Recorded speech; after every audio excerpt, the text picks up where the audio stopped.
Oh, we've been with Cams for a long time, maybe when Jack was 10, 11. Uh, and at first, I really didn't want to go to Cams because you just hear so many stories, and it was going to where I was putting a label on my own child, and I felt awful. But because I always wanted to just pick him up and run away and hide away with him. So I went, absolutely cried all the way through it, but it ended up being one of the biggest lifelines I've had because we had Kath Todd Jones right from that day, and she's just always been there for me. It's really an experience of looking at it in a different way and learning how to manage it. So for me, as a mom, it was irreplaceable. It was first, really. It was the type of person Jack was, his character. What we thought was upsetting him, because it was down to frustration. A lot of it was his temper and things, and he just didn't see the danger. And the first thing I think we did was find out about Jack.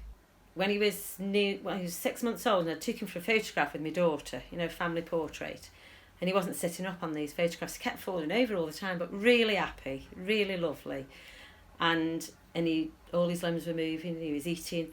I didn't flag anything up to me at all. And I walked into the clinic and I said, he isn't sitting up yet, on photographs. But she just said to me, well, I think he's got a funny shaped head. And I went, don't you dare. So I cried. So then I had to go and see the doctor because I was so upset. And he was lovely. And he just said, I'm going to take a digital picture. I'm going to send it to hospital. If they think there's any reason for concern, they'll have us up there. If not, that's fine. The next day we were at the hospital. I think it was 4 or 5 days later, we had to go back, and we went in to see this nurse consult, and she just said, those are those scans. He's got a quarter of his brain missing. We'll have a physio with you next week. And I went, what do you mean? And so was crying again, and then said, well, will he walk or will he talk? And she says, don't know, it's progressive, so I don't know anything. And from that day, I think I've been in shock, because I sort of grieved for a normal baby. But the system was so hard to swallow, and I just sat in the waiting room after for hours with Jack, crying. And then, but they still didn't give me the actual name of the diagnosis, which was cerebral palsy. And I kept asking people what it meant and things like that, because there was nobody to ask.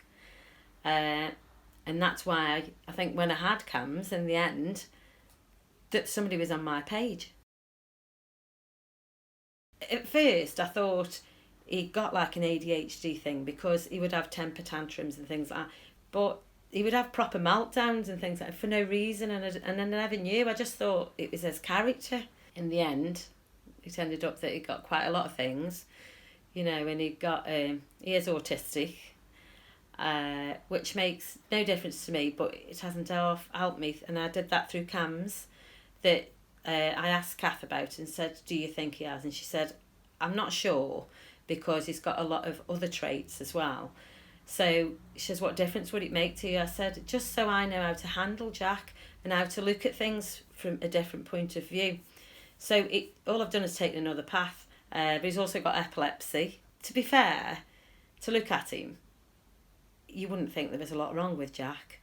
And he's such a lovely lad, sometimes, without his choice words. But he can have a full-on conversation, but he's very repetitive, and he will keep on saying things because he's working things out in his head. He doesn't read or write. He'll watch a DIY program or something like that. And I know how to clean out an industrial deep fat fryer, because you never know when it's going to come in handy, do you? You never know. He's just had a blacksmith voucher for his birthday off me as well, because he's going to make something. So all those sort of things. So your whole life changes. You have to adapt to them. I do Jack memory books a lot, because he doesn't read, but I've just done him one, and it said brand new adventure, because he's 18, and places where we're going on holiday, like when we're going to Florida, and left spaces so he can put his own photographs in and things. And obviously I'll have to go and get them done for him because he doesn't do any. He doesn't like money either, so he doesn't handle money at all. The most recent that's ongoing is the private and public, of where it's appropriate to do things. But we had a wet room put in, and so he showers himself. And it's really hard because he's a man now, you know what I mean? So now I just say, right, go up to the shower and have a shower down. And it's all these little ideas that Kath said, well, what if we do this and what if we do that? Because you really do get a bit bogged down with everything of just in being okay, you know. And she's been helping me with, because she brought me like leaflets that were like, and it was like a little booklet actually that she'd put together, and it was like appropriate places to touch or look at. And because I always worried that somebody would take advantage of him because I was abused as a child, and I want him to always be able to tell me as his mum, but he does tell my daughter more than he tells me. So they have a natter and then she tells me, which is fine, because at least he's got somebody he can talk to. It stopped us being isolated.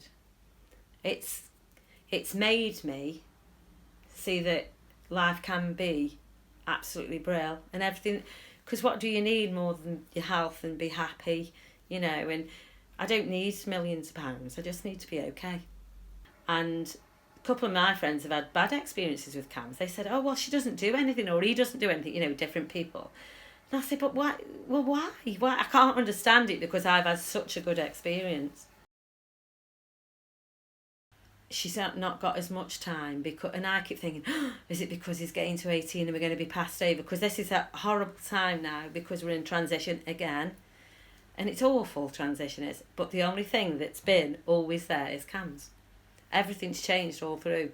So I would just wish that you've got more time. The transition from infant school to junior school, like high school, sorry, that was an awful time because it's whether you're getting it right, where you should take them. They're coming into new people, they letting go of their core people. It's just the consistency. It really is, because you do get pushed about ever such a lot. And some people, they always say like, oh, the louder you shout, the more you get. But that ain't really my style. I'd rather just do it and think, but he is my son, you know, and I would do anything for him. We have got a really good relationship.